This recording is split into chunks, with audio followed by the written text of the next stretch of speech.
So, whether you hear about it or not. Meanwhile, now that the 2012 elections are safely passed, the midterms of 2014 are still relatively far away.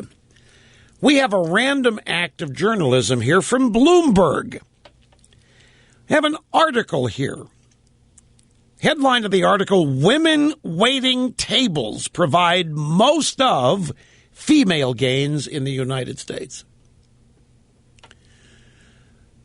Women waiting tables, the money that women waiting tables earn, makes up most of the income gain women in America are experiencing. However you want to call it, waitresses, women waitresses are earning more, a larger share of all income earned by women. And what Bloomberg has done here, they've committed a random act of journalism by going behind the misleading jobs numbers to point this out. Even though the jobless rate for women seems to be improving, most of the new jobs that women are getting are low-paying industries, waitressing, in-home health care, food prep, housekeeping. 60% of the increase in employment for women from 2009 to 2012 was in jobs that paid less than $10 an hour. And this is the feminist administration.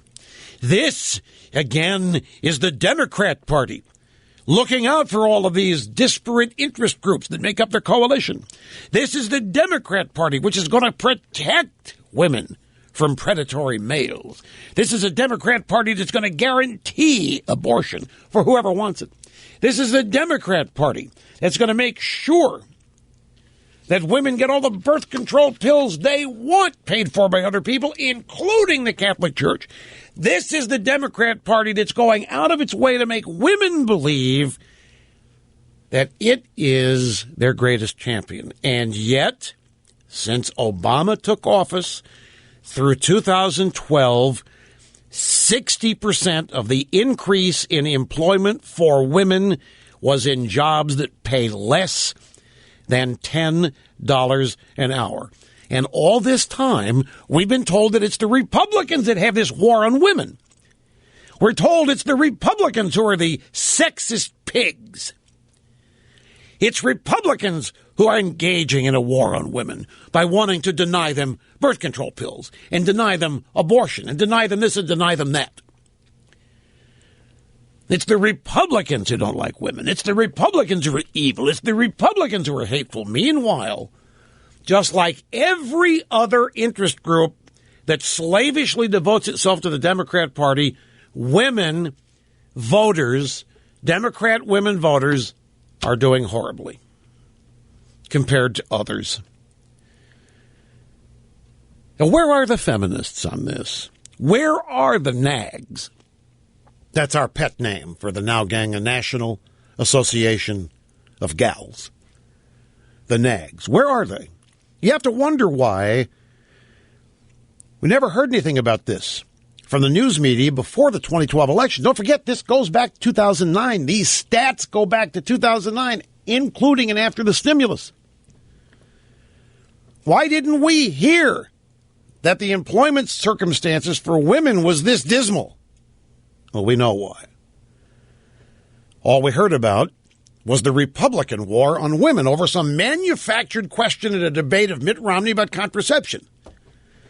The article points out some other statistics, such as the number of men working full-time rose by 1 million from 2011 to 2012, while at the same time women have not gained any full-time jobs at all.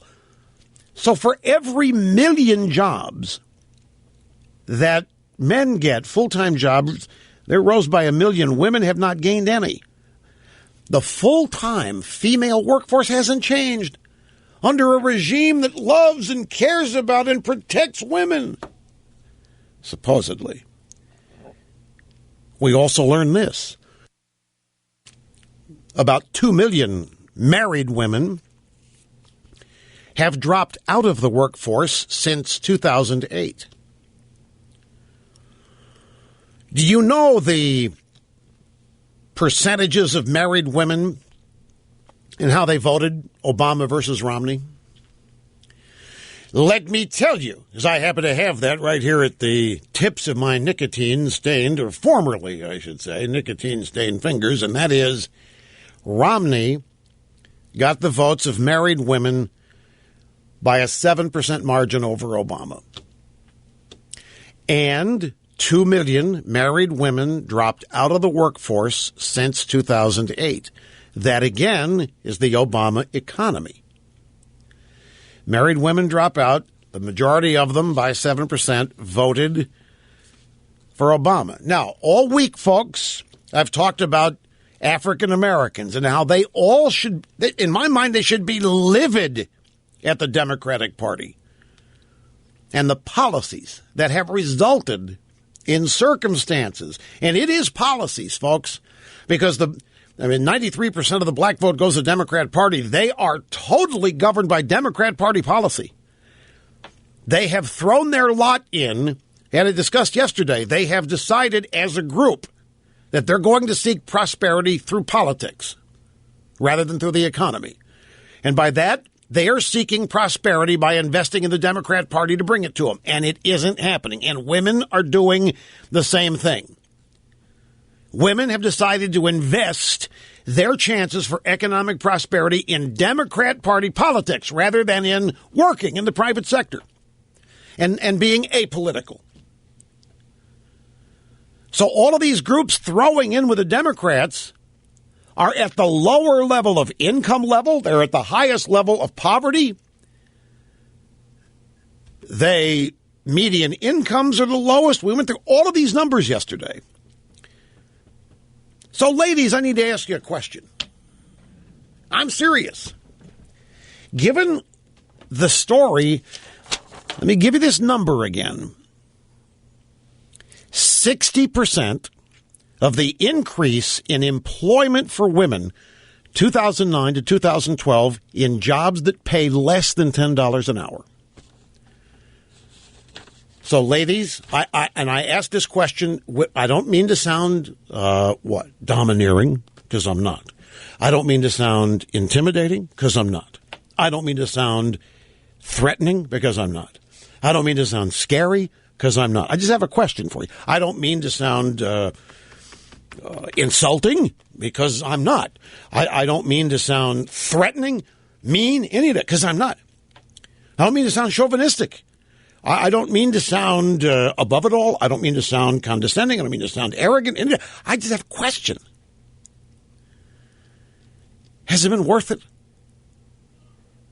Has it been worth it to get all your free birth control and your free abortions while you're waiting tables? Has it been worth it? And we're back. Rush Limbaugh here behind the golden EIB microphone. To the phones, we start in Springfield, Illinois. Hi, Todd. Great to have you here. Hello. Rush, nice to talk to you. I have a question for you. Yeah. I'm convinced that the Democrats no matter how long they're in office, they're going to have to keep this quantitative easing up in order to keep the train on the tracks. My question is, if someday the Republicans can regain the White House, I would assume one of the first things that the new president would do would stop this. Well, then everything's going to go to hell. Well, wait a minute. I don't know that a Republican president can. The chairman of the Fed's doing this. Now, the Fed's an independent agency. Now we know the reality is that there's collaboration. So I get your question. The Fed would be the one to do it. The Republican president would get the blame. It's a legitimate question. I guess it would be, I can hear Pelosi and Reid now that we have another Herbert Hoover in the office. Yeah, well, we've got one now. Is the bottom line. But no, it's a legitimate question. That's the whole point. At some point, this stuff, it does have to stop. And when it does, there are people who are being habituated to the existence of this income, this inflow. And it's significant, $1 trillion a year from nowhere. Just because they happen to be at the stock market, they're getting it. Just because that happens to be the focal point of the regime wanting to show economic growth. Here's the thing. For all of the people that vote Democrats because they think they're for the little guy, for all the people that vote for Democrats because they think they're going to stick it to the rich, for all of these people vote for Democrats because they really care about the downtrodden. It is just the exact opposite.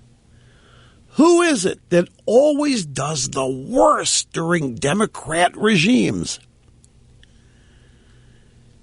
Now, back to this question that I asked of you ladies. Has it been worth it to get your free birth control and abortions while you're waiting tables? The alternative is, if you had economic freedom, if you had a roaring economy, you could buy your own stuff. And a lot of other stuff, too.